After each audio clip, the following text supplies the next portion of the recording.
You're listening to another episode of the Anna Vivo podcast. Thank you for your time.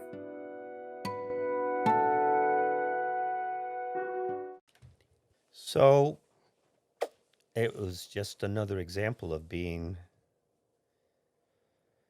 having had an interest so that I had a background or, a certain level of understanding of what does the stock market do, what does real estate do, so that when an opportunity presented itself, I had the interest, I had some knowledge. Then I either took a step or I asked someone, what do I do here?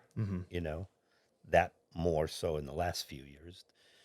But, I did take some real estate training and spent some considerable money and then found someone who did it for a tenth of the price and was local and was there to answer questions. And they were the people that they actually helped me buy the first two, in the sense of, here's this thing, this is the HUD list, this is what you do, and bang, they walked me through it. Yeah. So if I had looked at the first training and said, man, I don't really understand what I need all these 8 modules for, but these 2 modules are what I really am interested in, and I've spent so much money, it'd be easy to get discouraged and say, I better go back to Walmart and be a greeter, Yeah.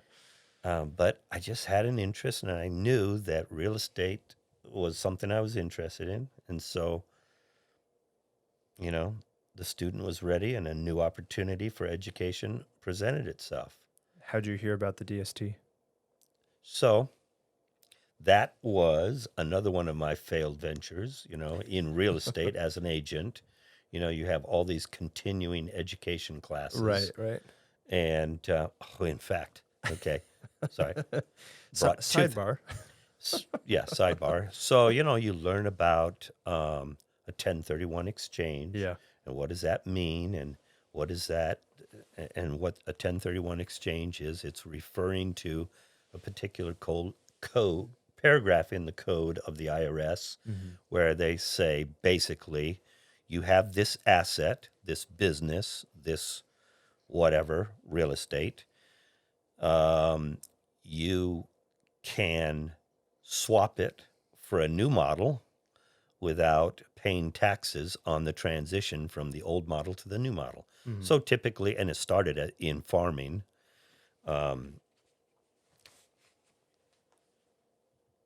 you would, let's say you had a condo and it was a 2-bedroom, 2-bath condo or townhouse, and now you wanted a bigger, you've paid down your expenses, but you want a different one. You want a bigger, you want more cylinders in that motor, in a sense.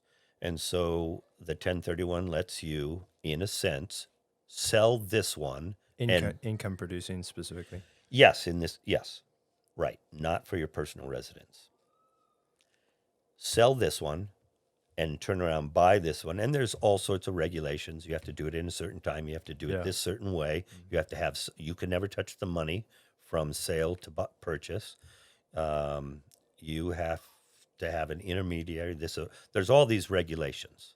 And so as a real estate agent, it's something you need to know. Right. Because 99% of the people out there are retail. I want to buy a new home.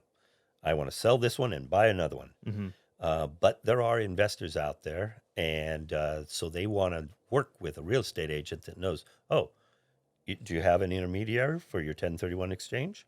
1031 exchange? What are you talking about? Oh, the government lets you defer the taxes on this sale. In perpetuity. That's what I do. I'm a 1031 exchange specialist. I don't know if you knew that, but No. As a real estate broker, that's what I do a lot of up here. I know you. Then there you go. Which, yes. And in perpetuity, everybody should know it, but there's a lot of... Well, if you are taking the step of having income property. Right. Then you need to know, because you need to know your exit plan. I don't have to pay taxes on this one and then buy another one at half of the money I had? Nope. You get to roll it all in, Roll it and all you in there. keep doing it until you die, and your kids then get, at least currently, step up in basis. And now, with the invention of short-term rentals, or not the invention, but the popularity increase of Airbnb and VRBO, you can use 1031 and have utility from your purchase, which is something that has traditionally been uncommon. You would buy an income-producing rental, you sell yours and buy another one and just rent it out to somebody. But now you can buy them and buy these Airbnbs and use them also. Yes, to a And certain to a certain percentage, amount, a certain percentage, less than, and have utility in it, which is something, traditionally you wouldn't be able to do, which is kind of cool. So, anyway, how'd you learn about this DST? So you're taking these real estate classes. But wait, there's more. But wait, Padawan. So we're doing, actually, that's right. The very first two were, so we had learned about, I don't remember where I first learned about DST. You're doing your real estate continuing education courses, and it may have come up there, but I don't think so. Now that I think about it, and I don't know. On podcast 22, I may by then remember, Yeah, stay tuned, folks. Yeah. So we, did a 1031 exchange on the very first two that we sold, because our kids say, we don't want this real estate. And what they really meant was, we don't want the management like you are doing. Right. Because I live in Virginia. I live in Las Vegas. Sure. I'm traveling around the world being a nurse, So, and by the way, Jane and I, are starting to get to travel, and wanting to travel. And this is what broke the camel's back on the Airbnb. We are in Hawaii with your parents, and Jane gets a call and it's a neighbor saying, your cleaner just got taken away in an ambulance. Oh no! And this was a back-to-back. So you needed someone there. People came out by 10. It has to be cleaned by and ready to go by 4. Yeah. And it's like, oh no. Yeah. We're in Maui waiting for our lunch reservation. Yeah. And it worked out. We called someone who had been the cleaner, and she said, I believe I fired you, Jane. And we said, please come back. And she said, I will do this. And she, went all the way to the end with us. But Jane said, okay, I'm done with this. There is another longer story, way better. Sure, but we don't have enough. That would be a podcast. I need another SD card of space to record this. I don't even know what you said. Yeah. But I know that, yes, we need more. More space. We need more. So you learned about this DST It made somehow. the point that, it made the point that we Less needed management. to know more. Yeah. I mean, we wanted to stay in real estate, but we didn't want to have management. Right. We wanted How do we do this? How do we do this? So we find this Delaware So after Statutory Trust, that, we discovered the Delaware Statutory Trust. which is a real... Or not after that, but in the process You can of explain that to folks here. It's non-geographical, non-management. It started... It meets those two criteria. Yeah, it started with a retirement fund. Let's say it was the Fireman's Fund of, New England or something. And they said, we need a way to get involved in real estate, not just stocks. Right. We want half our eggs in 2 different baskets. And so they looked at the IRS and they said, I think we could satisfy the IRS if we did this. And they did it. The IRS looked at their program. They may have done one and then submitted it to the IRS. Okay. I don't remember that exactly. But the IRS said, the thing was it had to be of a certain size, a certain big size. Yeah. So what we look at is their projects of like $20 million. And our first 2, one was a senior living healthcare facility, and the other one was student housing at University of Texas, Austin. So these are $20 million. So we're like a teeny tiny minnow Sure. swimming with, all these other investors. And this whole process, and it has to be an ultra secure. So it has to be like 90% enrolled, which, so like less than 10% vacancy if it was an apartment. And you had the fund for big expenses like the roof and heating and air conditioning had to be of a certain percentage of funding and all these things that the IRS required. And so you look at the project, you kind of look at the numbers and you do your due diligence. And they're usually, talking about, okay, you have to have $25,000 minimum, investment, and you have to be committed to this for 10 years. Yeah. And it could get sold, if real estate continues the way it's going, it could get sold off in 5 or 6 years. Right. And then you can roll the money into a new project. But it's da da da da da. So because it was designed in Delaware and it is a trust, we have a percentage based on the money we put into the size of the project. We are this percentage owners. Right. So we get depreciation. Our depreciation continues. Just like real estate. Just like a more traditional Real estate, retail real estate. The appreciation hopefully continues, but we participate in the appreciation. We could, lose money if, Texas falls off into the ocean. Right. And so all those things are the same as Traditional small real estate. scale real estate that we're used to without the management. Yeah. Because the number, your net, if you're making 5% on your money, that is net after everything, after interest, after insurance, after taxes, after management company, after repairs. This is the number that you would put in your pocket on a 2-bedroom, 2-bath condo at the end of the year. Yeah. And same thing when our kids, we will do these, roll these all the way to the grave, and then our kids will inherit them. And won't have to paint a building or won't come have up to and check paint a on building. tenants. And by then, I hope they will have seen that we have gone from UT Austin to now it's invested in,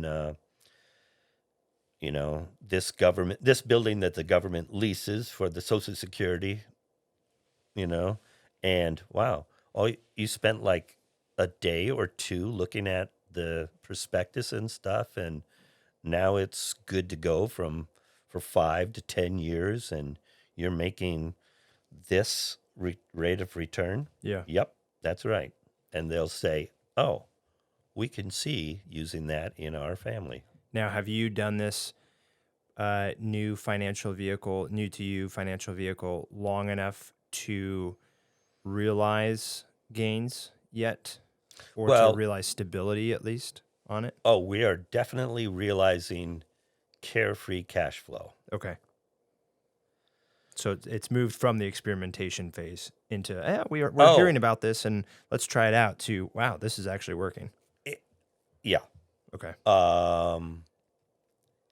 The two ends of the spectrum is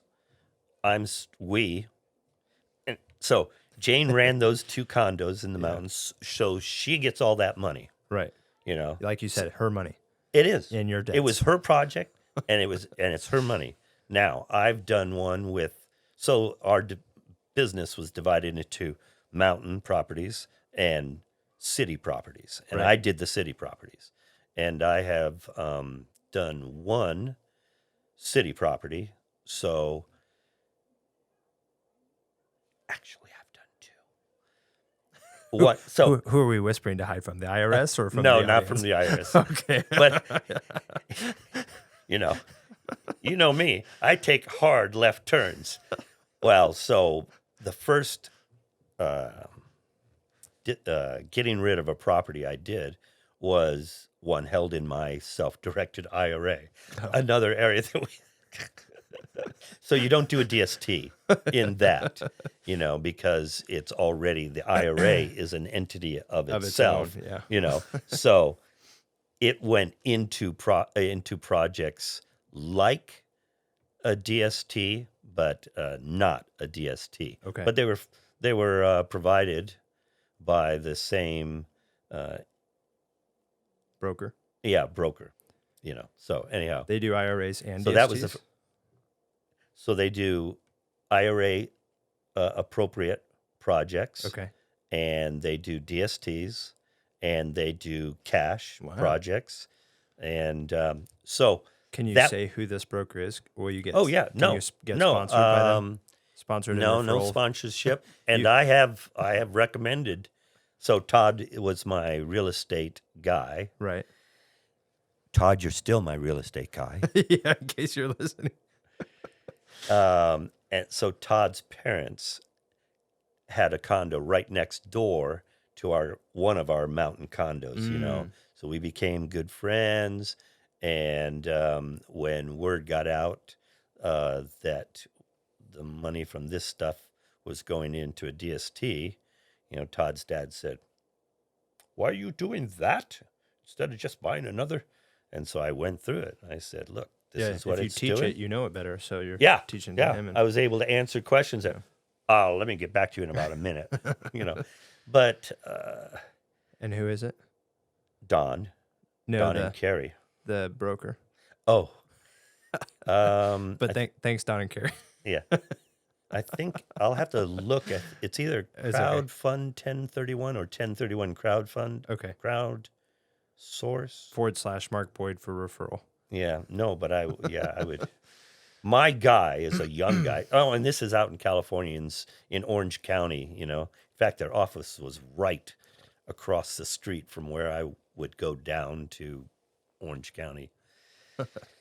And so anyhow, then I have done an actual TST with one of my properties in from the town, the city properties. And you were able to 1031 that property, the physical property, yes, into a DST. DST. Three different DSTs. The capital gains benefits of the 1031. The IRS Yes, is recognizing it as a income producing property because it is. It is. It's just well, I have three managed, properties. So one is I'm participating in a building that the Social Security rents, lock, stock, and barrel, down in Birmingham, Alabama. And so I get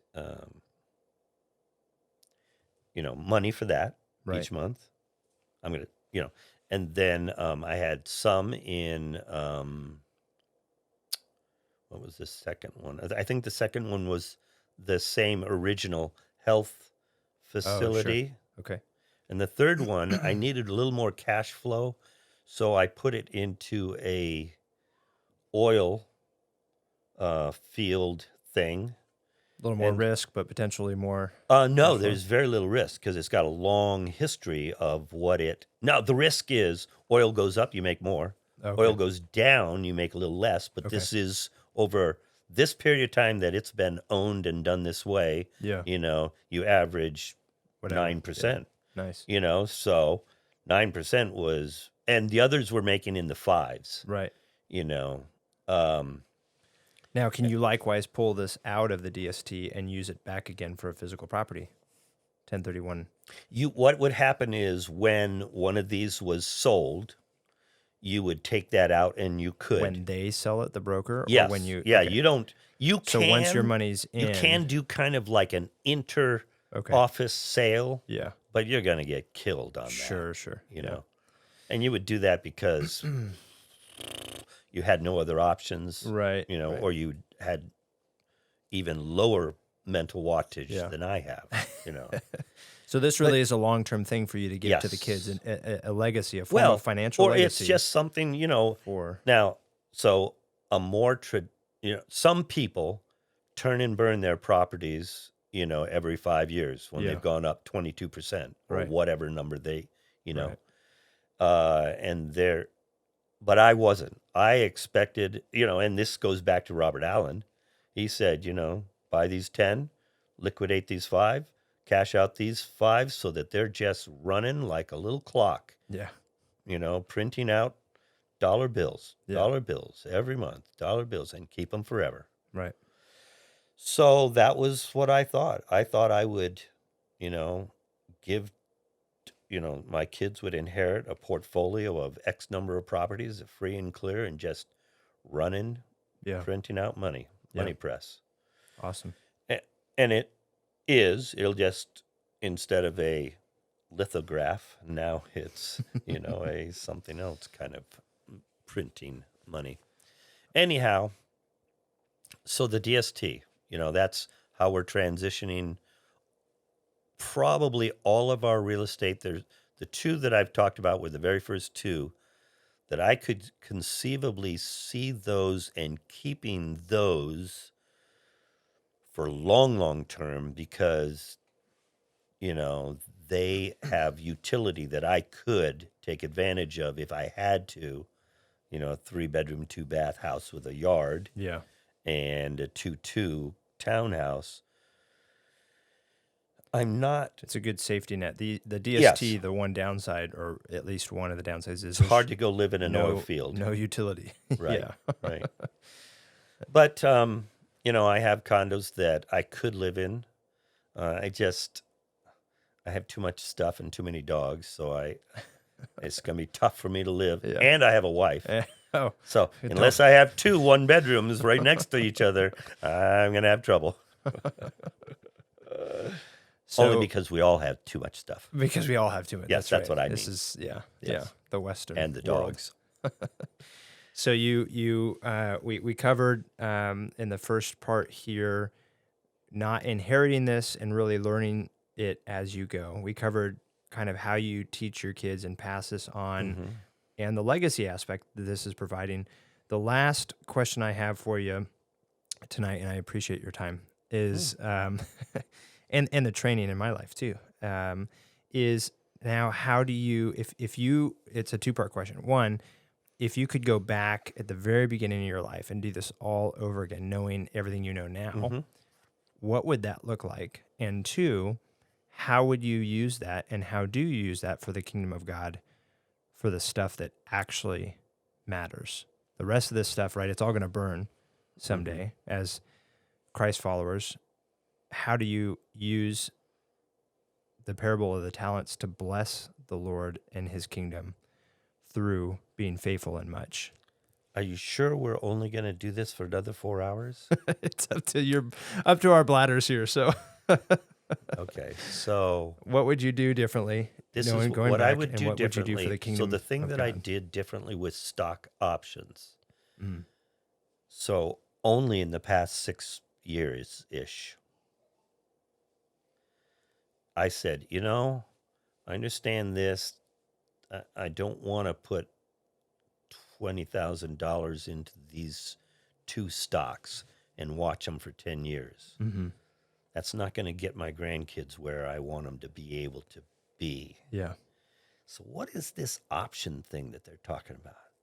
So I hired a coach, and I can't remember exactly what it was, but it was like you have 10 1-hour weekly sessions. Okay. Here's our formula for this one kind of option transaction. Okay. I'll show you how to do this. I mean, you've got all of the formula right here. This Right. is what we're looking for. This is how you don't have to find them. We're going to give you a bunch of these stocks to look at. Yeah. And, for X number of dollars, you get 10 phone tutorial sessions. I'll see what you're doing. I'll make some suggestions. We'll try some things. We'll get you going. By the end of the 10 sessions, I had paid off the tuition. Okay. So if I knew With that with the options you were doing. with what I was practicing with, I was doing Nice. live stuff. Yeah. I had the money to do the live stuff, So it was well worth the coaching. Is what you're So saying. if I knew that back in 1979, let's say, when I wrote this thing that said, I want this number of apartments with this number of units, and because what I know is this is what it would take to have management in place. So I would be watching the management and looking for new deals, and I would want to do this with it. I would find someone to learn it from and not wonder, what's the next step? Because the step between knowledge and accountability, doing action, Right. if we want to get spiritual, James says, show me, Yeah. that you believe. Show me that you know, Mm-hmm. That's what I would do. I would save up. What's it going to take? $10,000? All right. I'll be back in 10 months. Yeah. And I'd teach kill me myself. everything. I would kill myself to get the $10,000 to do this thing. Yeah. And you're going to watch me for a year and make sure I do this. I'm in. Yeah. I was a baseball, football, volleyball guy. Yeah. I was lousy at cross country. I couldn't do things on my own. I was a team player. Yeah. So that my success in real estate and in the stock options was supercharged by having someone say, this is the curriculum, this is what you're going to learn, this is what you're going to know all about real estate and how you're going to evaluate it, and let's go do a deal. I'm ready to do a deal. Let's do this. Yeah. Hold it. You haven't done module 29 yet. Okay. So that's what I would do differently if I could make one change. So I heard two parts. I heard one that you would just have a coach and accountability and someone to learn from. But then I heard specifically options. Is that, are So you I just did using it- options as an example, or and just saying Both. coaching I in did general? those or are you two saying things. that's what you would do is options? So when you wear rubber boots? Right. When it's going to rain or it's going to snow. You could do probably this kind of stuff. You can make money in lots of different areas. Yeah. Hard assets, real estate agent, broker, whatever you are, selling cars, selling watches, buying. There are lots of avenues to make money. Sure. Part of it, what you're going to be successful at, is in part with you, dependent on your interest and your personality. Within your personality is your risk tolerance or muscle. Mm-hmm. But once you learn to do one kind of thing, it's easy to translate some of the stuff to another asset. Right. Yeah, that makes sense. So once you learn about real estate, my transition was I learned first from real estate. The environment was right. The banks were saying, please, would someone buy this stuff? And the government would say, please buy this stuff. Yeah. And our stars aligned with the environment available. Yeah. When my stars changed a little bit and I needed something that was portable, and I still had this interest in stocks, and I was learning about options. What is it? What does it do? How do you do that? And here's someone who will teach me this one particular technique. Yeah.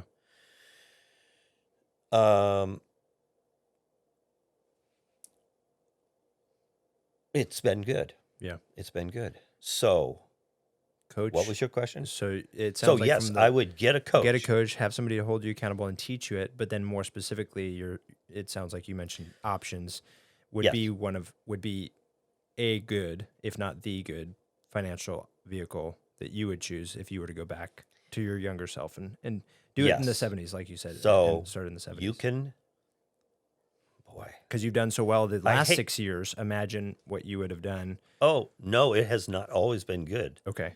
I made a terrible mistake. Right after During- the coaching ended? No. I made acceptable money, Yeah. for a couple years. And then kind of during COVID, but not really related to COVID, I did a particular, this similar technique that I was doing, and learned after the fact that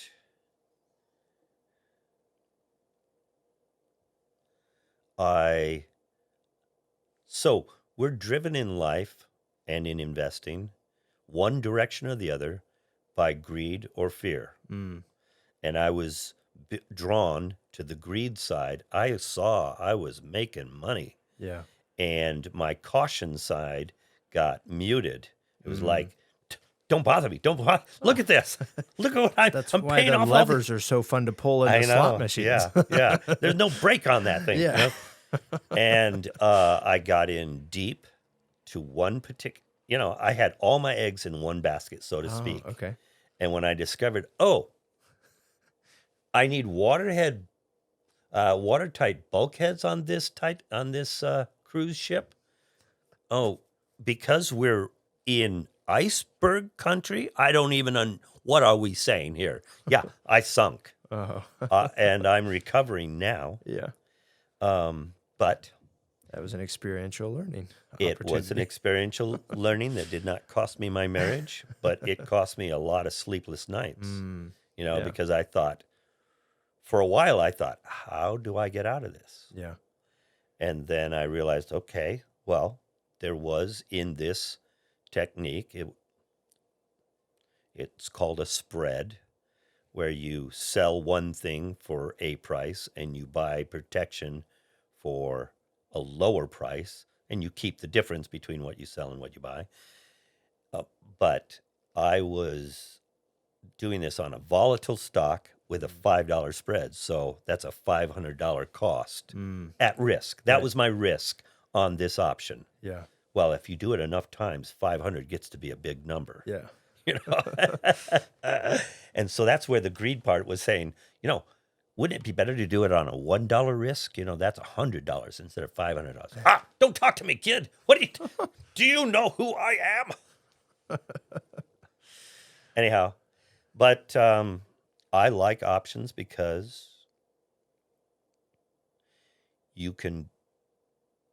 because of leverage, you can do more with less. Yeah.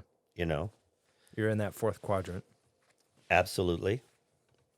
Robert Kiyosaki's fourth quadrant. So you're doing my assets, using your assets. You're leveraging other people's money, and yes, I am a little bit. I'm leveraging my wife's money. That's what. Yeah, that's what you were referring to. That's what I meant. Yeah. Yes. and it's irrespective of geographical bounds. So you've got, at least in your particular goals and interests, that's going for you as well. Yes. So you don't need to. And it isn't a big time commitment for me.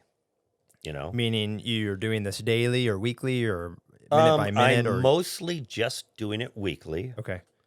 And it can be as simple in an up market,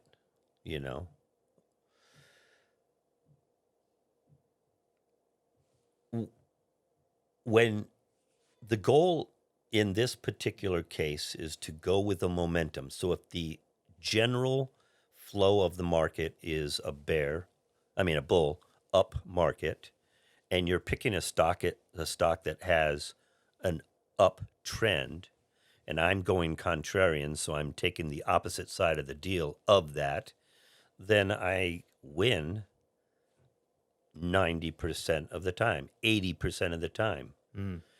And so when you're in a real strong trend like that, you can make your and I'm doing weekly options, which expire, on Friday afternoon Eastern Standard, every Friday. I'm doing very short-term, 5 to 7 day options, and so I do it I sell an option, and I might look at it a couple of times during the week in the morning as the market is opening and saying, is it still in the trend?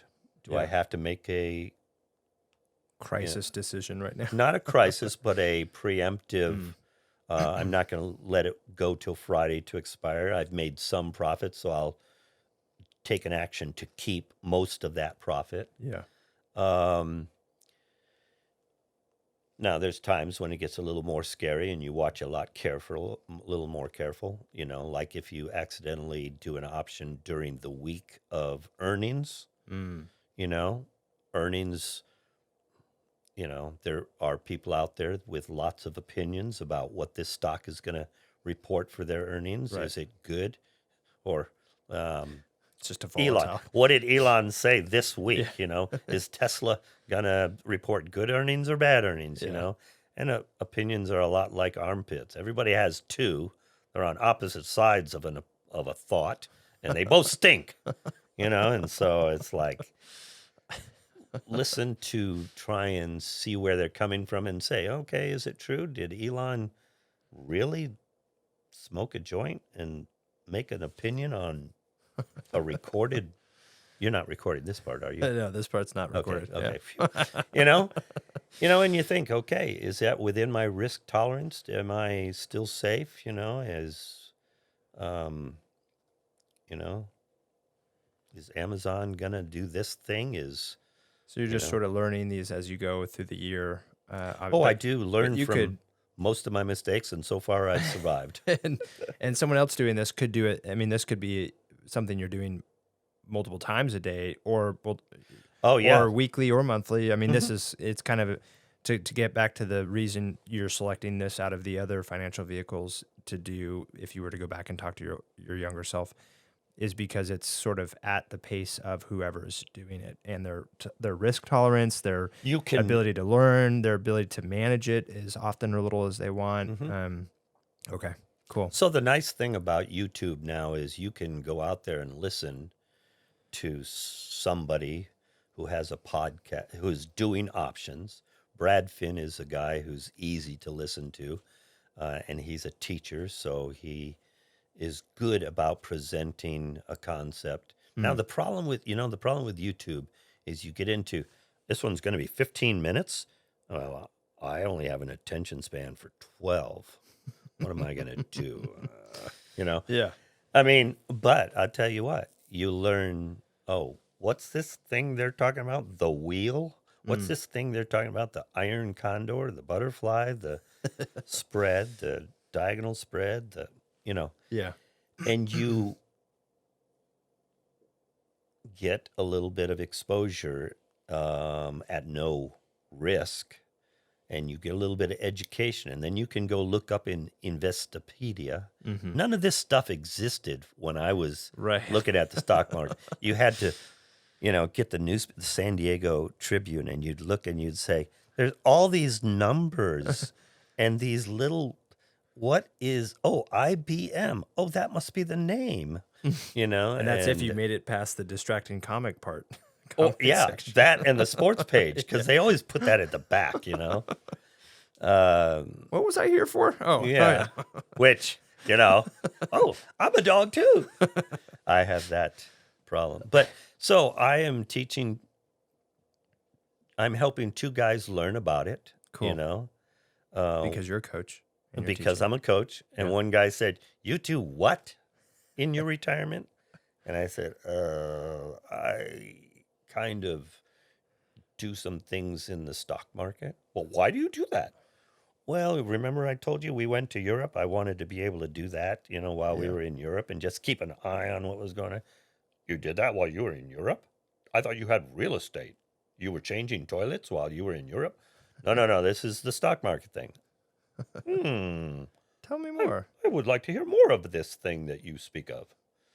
So the first guy, we meet at Chick-fil-A on Tuesdays. Awesome. And, he got $6,000 from an inheritance, and he said, can I do it with this? I said, sure.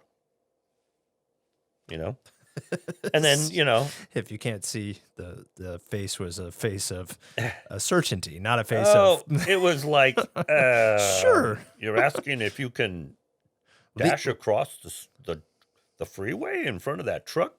Yes, I think you could do that. There are some Can risks. You? Can you? Yeah, Yes. there are some risks we should talk about before you consider this.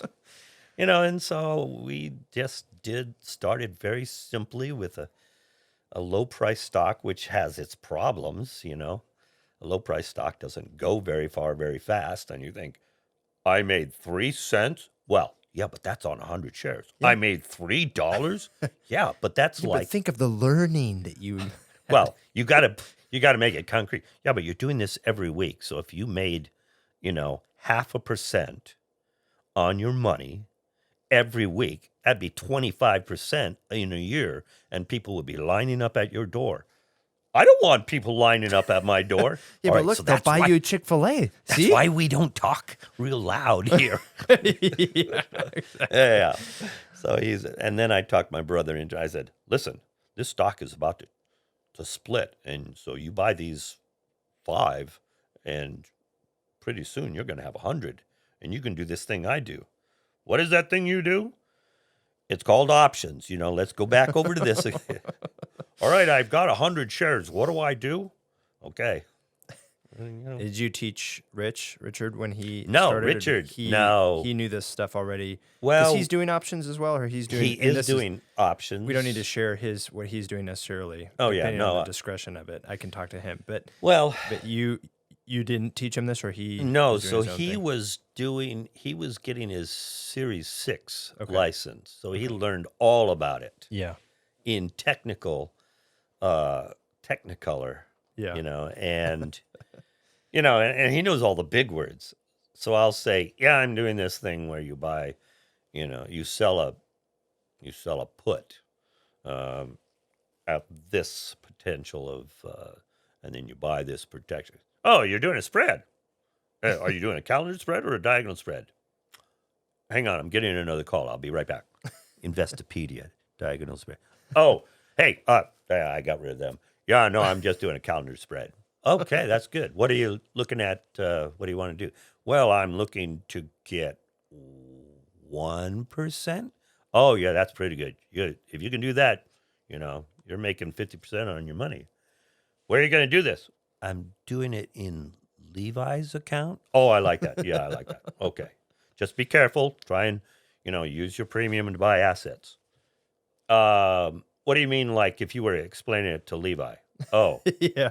when you get your allowance each week, buy a little bit of, why don't you try with these? Google, let's see, what are the little words would be dividend aristocrat. Okay. How do you spell aristocrat? Okay. And so, but I mean, he's coaching you. yes. Oh, yeah. I mean, but he would take these big words and he'd say, let's see, that would be, well, you're buying one stock and you're selling another protection. So your real risk is just the spread on the, between the 95 and the 96. $1, 100 shares, $100 of risk, and I'm making 4%. Well, that's like 4% return on my risk. Dad, you're getting it. You're getting it. I may have to give you a rebate on your tuition. I'm paying tuition? Yes, you are. Yeah. So it's a proud moment, and that your kids are you learned this not from your parents, and now they're learning this, and not just learning it, but clearly excelling, and now your grandkids are getting this. They're inheriting it. I mean, it's in their DNA now, right? I mean, they're the grandkids. Now we're going to go back to personality. Okay. We're going to go back to at least the risk, let's not say DNA then. At least the opportunity is Sure. there. Yeah. They're going to. So why do doctors' kids become doctors? Because they hear it talked about at the dinner table. Yeah. Why do Navy pilots generate Navy pilot kids? Or people comfortable with the military because they hear it at the dinner table. Yeah. Right. So when you're at the dinner table and you're talking about, what do you think Lockheed Martin's going to do? Yeah. Or, what's the problem? We'll get. What's the problem with the tenant at your 2-bedroom, 2-bath? So you Yeah. had asked, how how are Jane and I using this very worldly endeavor, to maybe contribute to the kingdom? Number one, I'm going to say I don't know for sure, Mm-hmm. but I'll tell you about a renter we have in our very first rental, the 2-bedroom, 2-bath townhouse. She moved here. She has this business job working with at-home medical services. People Okay. that they need nurses to come in and stuff, and Yeah. so she had rented this. She was very pleased. She was happy to get, and and I was very happy to have her. And she called me and said, "Listen, my daughter is has an illness. It's terminal. Mm. She's disabled. She and her kids have to move out of her condo. Can they move in with me?" I said yes. So I didn't raise the rent because now there's more wear and tear on the townhouse or anything like that. And, you know, with the recent COVID stuff, it really messed up the government stuff. And so my renter was saying, hey, I'm not going to get paid from the government until, the 15th instead of the 5th. Mm. Is that going to be a problem? I said, no, I can work with you. Yeah. In my mind, she's doing work for society that I can't do, Yeah. that I think needs to be done and needs to be paid more for people who will do that. Yeah. Our teachers, our first, responders and things like that. And, so, here's a grandmother who's taking care of 2 grandkids and her disabled daughter, and her disabled daughter is, needs help. And I don't remember what the illness is, but it is terminal, so there are big changes that this woman has to deal with and is the front line reaction. Yeah. Now, she's making her rent, so I'm glad about that, and I want to help her to do that. Yeah. In fact, I said, well, what about Social Security or Medicare or Medicaid, can get, and she said, well, only if, and I said, oh, I can do that, so you need grab bars? Do it, we'll do it. Yeah. You need a ramp? Let me just tell the HOA this has to happen, Right. and so all these things for me I can imagine there are landlords that would say, nope, can't do it, you better move. Yeah. And I feel that God has blessed us by, I mean, if I really look at the whole span of my life, these interests that I had put me in a place to get some basic knowledge so that when the time came, and an opportunity came, we were able to wade in. Mm-hmm. And then, and how can I be so blessed and then not in turn bless others when there isn't really any cost Mm-hmm. to me? Yeah. This, and I could really spiritualize it. So if anyone out there, needs me to write a note so they don't have to go to church, I'd be glad to do it. Send it to Tim. I'll work it out. But how could I not do this when God has done so much for us? Yeah. And so I am looking for ways to help people. I will, coaching mentality, I will run as fast with you as you want to run, but I won't drag you, you know, especially if the first time I try and say, hey, let's get out there and do some running. You say, I can't do it today. I've got to brush my teeth and wash my hair. Okay, hey, well, just let me know when you're ready, you know? So, was that a question? Did you have a question there? The Lord has richly blessed you and Aunt Jane and the family, and that's the heart of the gospel is turning around and serving others. Yeah, and so. I, in fact,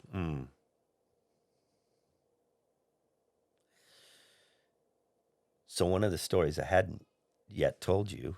Now we're getting good.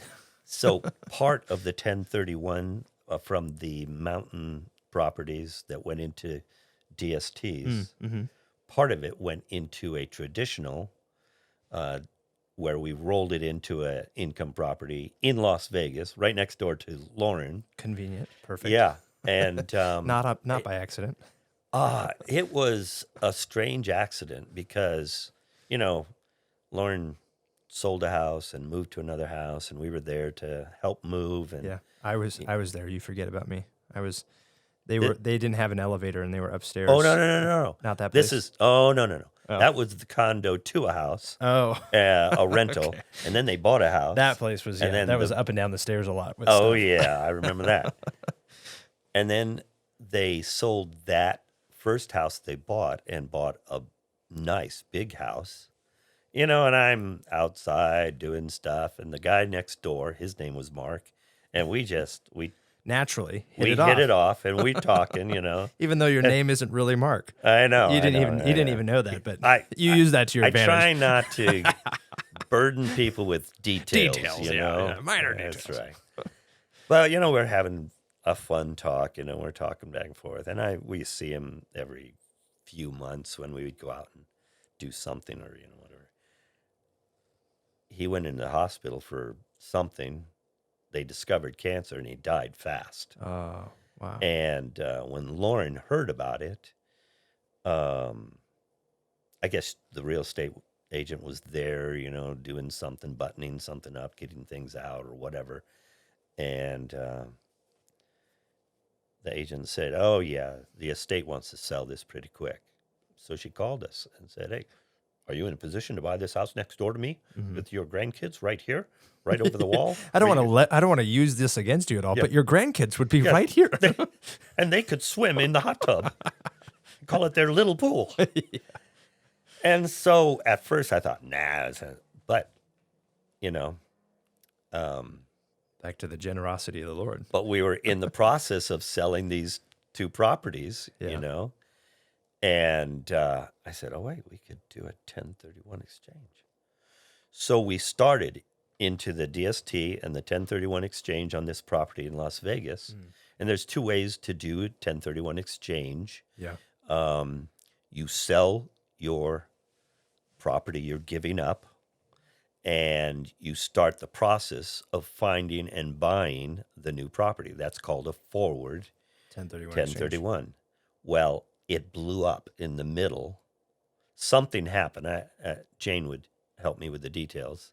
I can't remember whether they snapped the ball and it went over my head or what, but the play got whistled dead. Oh, no. And, and there's we had already made this commitment. Yeah. That's what it was. We were in the commitment. And you're doing a reverse 1031 for this house? Yeah. Okay. So in real estate class, extended classes and stuff, they had talked about a reverse 1031. And I had talked about this a couple of times to somebody. Yeah. And I mentioned it to somebody, and they said, weren't you the one always talking about a reverse 1031? I said, what was I? Oh, yeah. How the tide tables have turned. The student has become the teacher. Yes, I see. Well, I was the one that said that. Yes, learning. I remember it was on June 21st of... And so I looked into it, and we moved money around. This was a sweater. Oh, The qualified intermediary moved money around, I hope. We moved money to the intermediary. Okay. But the money had to go back like Yeah. in 60 days. Right. 59 would be better and 30 would be best. Yeah. You know? And I'm thinking, okay, theoretically, this will fly. But what if the wings break off, you know? What if... Yeah, where's your exit strategy, right? That's what My exit strategy was pay a lot of taxes. Yes. And so my very first traditional 1031 was a reverse 1031, you know, at, I mean, I knew But you what got this house. Yeah, so we got this house. And We the Lord rented it out. Lord blessed you. Yeah, the Lord blessed us. So now we theoretically have a house right next to our kids that You don't get to stay in because it's rented out. it's Although rented out. Is yeah. it short-term rental? So you've got some No, utility, or it's long-term? it's 1 Okay. year. Okay. It's a 12-month. But the same thing, you know, you go through these things and you hear this stuff. Oh, you got to be able to qualify for the 1031. It has to go into the income producing property, blah blah blah. And some people say, oh, it has to do this. Oh, it has to do that. Right. If you keep chewing on this bone, Yeah. you eventually find The actual rule. the IRS rule. It says the property must show up on 2 Yeah. income tax. Statements for your Yeah. Yeah. So, and we realized, oh, theoretically, not that I want to go to court and prove it, Yeah. but because we had started the process in November, looking nice. for rentals, Yeah. and we got And a it was bite. a reverse. No, prior to the end of the no. year. This is after it's all Oh, closed. okay. The 1031 is done, but I don't want the IRS to come back to me and say, "Wait a minute, you never rented this thing. You never even tried." Because there is case law where this one situation where they tried for like 2 years to rent it, Oh, wow. you know, and it just kept falling apart for some reason. I don't remember. And so the IRS said, "You owe us this tax money," Yeah. and it went to court, and they won. You know, Yeah. not the IRS. The bad guys lost. The good guys won. And so anyhow, I'm looking at it and saying, and I send this to my accountant. I say, so if we get a contract in December, then it's in the 2022 Yeah. tax year, and it gets rented January 1. And so now I'm getting income in 2023.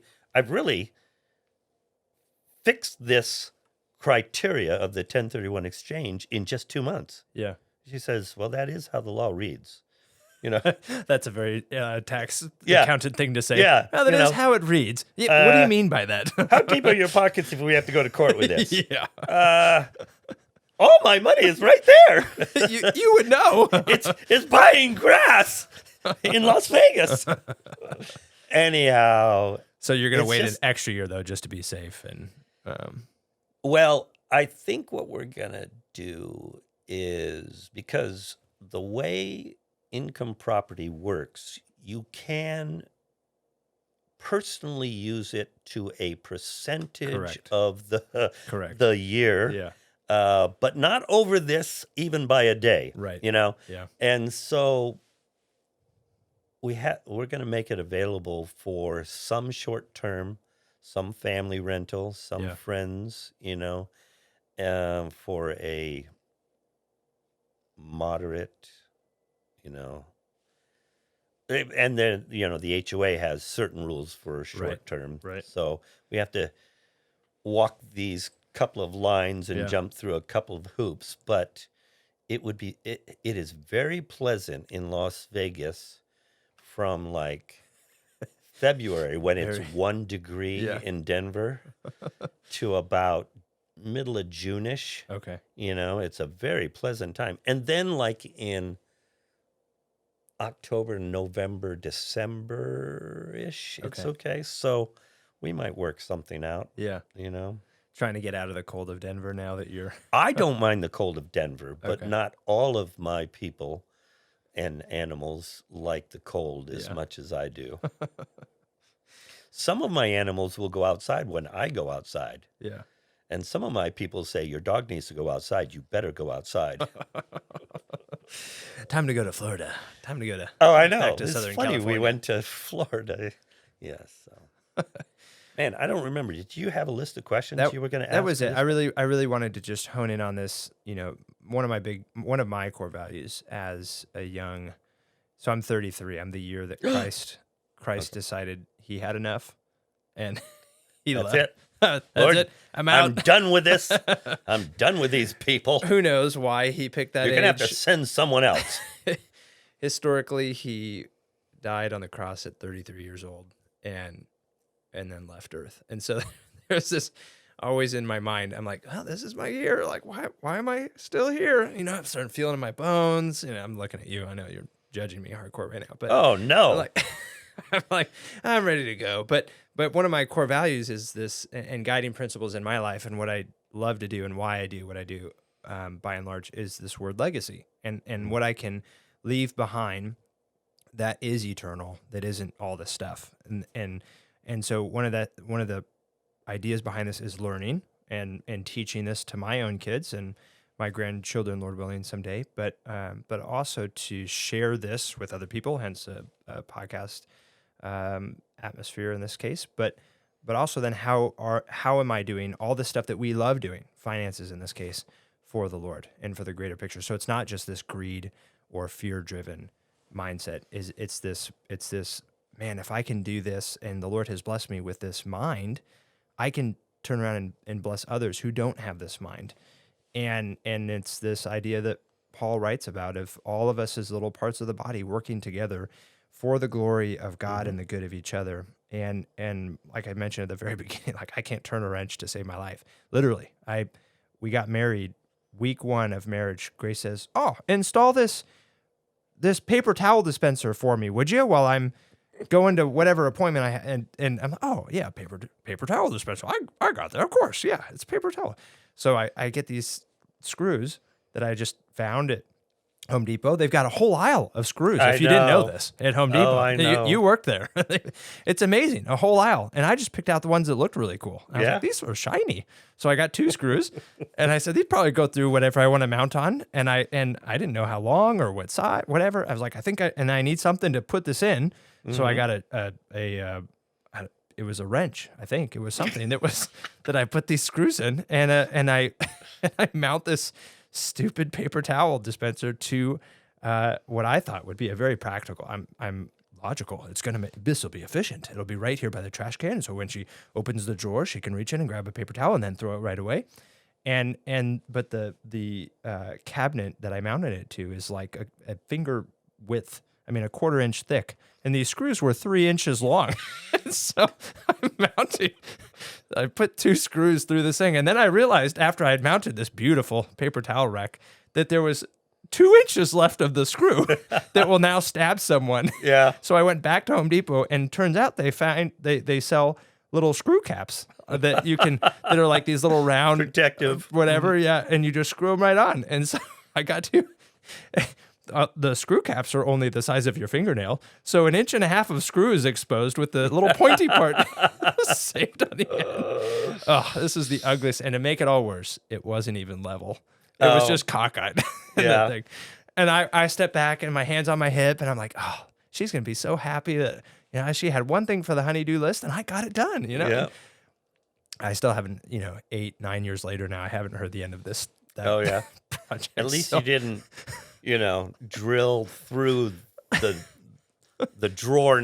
I can't get this Why drawer does it open. Well, that would have been, if I wasn't so logical or efficient, it would have been, because I just put it there because it seemed to me like it made sense. So Seems okay to me. yeah. So the point of that story is the Lord has blessed us all richly different, and I am not a handy person, but He's given me this joy for finances that you have helped coach along. Here's my little book. See that?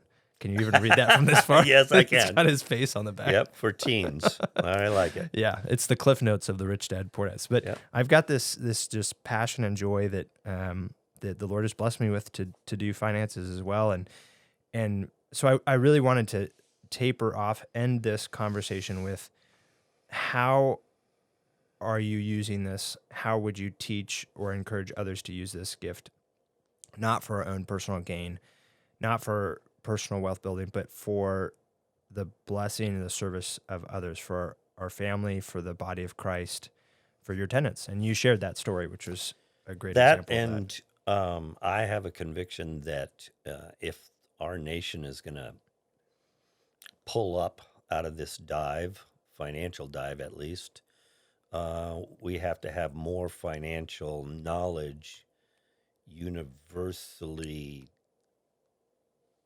in our society.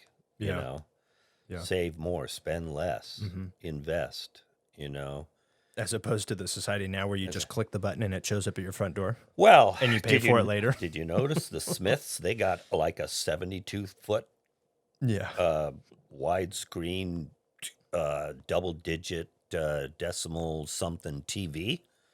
I guess we're going to have to get rid of our 60-foot TV and get a new one.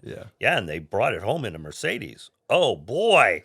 I just bought a new GMC truck. I got to sell that and get a, Yeah. So it starts at home, teaching your kids, teaching now Levi / your other grandchildren that you can't name. Can you name your other grandchildren just because? I can name them all. you mentioned Levi several times now, but I'm sure you have others. Yes, I do. I have Levi, and I have Yen, and I have Elsie Kate, and I have Reed, and Dylan, and Danny. And you're teaching them all. No, I'm not teaching any of them. Well, you're teaching them in the example of your life. There will be lessons there for them to observe. Yes. Yeah.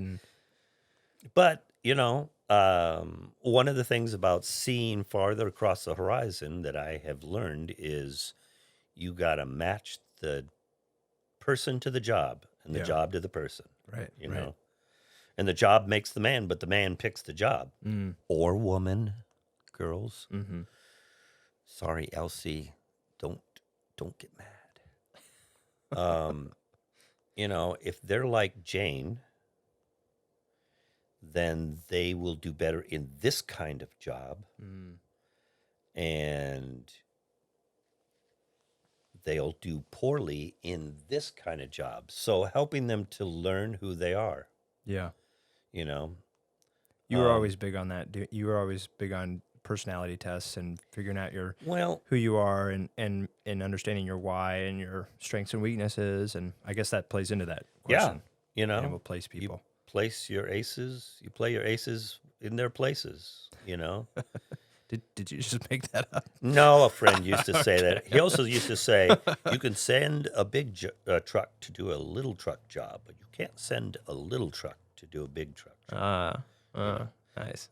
He is good with pithy quips. Say that one. Say that one when you're sober. On the podcast. Yes. Say it when you're sober. Anyhow, if I have learned something, whether free or at cost, I want to be aware for someone who can learn from me. Why pay tuition twice? Why have you pay the tuition when I've already paid it? Yeah. But the truth is, you got to have a nail to be able to hang a certain amount of knowledge to it to grow, and what's this option thing you're talking about? So yeah. I got an AM/FM radio in my car. Is that what we're talking about? Yeah. Did you get the cassette or you still have the 8-track? I have the 8-track. You got to know your people. Yeah. Cool. Yeah, I am. Good. All right. Well, this has been good, and I appreciate your time as always. Thank you for flying all the way out from Colorado just to be on air with me today. I am truly honored, and I know going forward this will be a wonderful historical biography and for training and encouraging and equipping your family, my family, the saints, going forward as we pursue the little short speck of life that we have here on earth to do for the glory of God. So, as my kids would say, thanks for listening.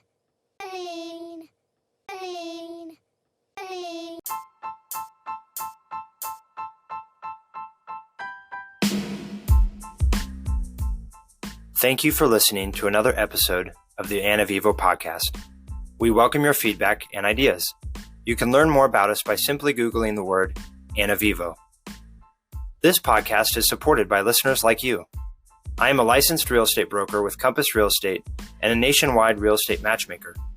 We consult with you for free, find and vet the right real estate professional that specializes in the area and niche you need, are paid by that professional, and they get clients like yourself who want and need their unique specialty or winning track record.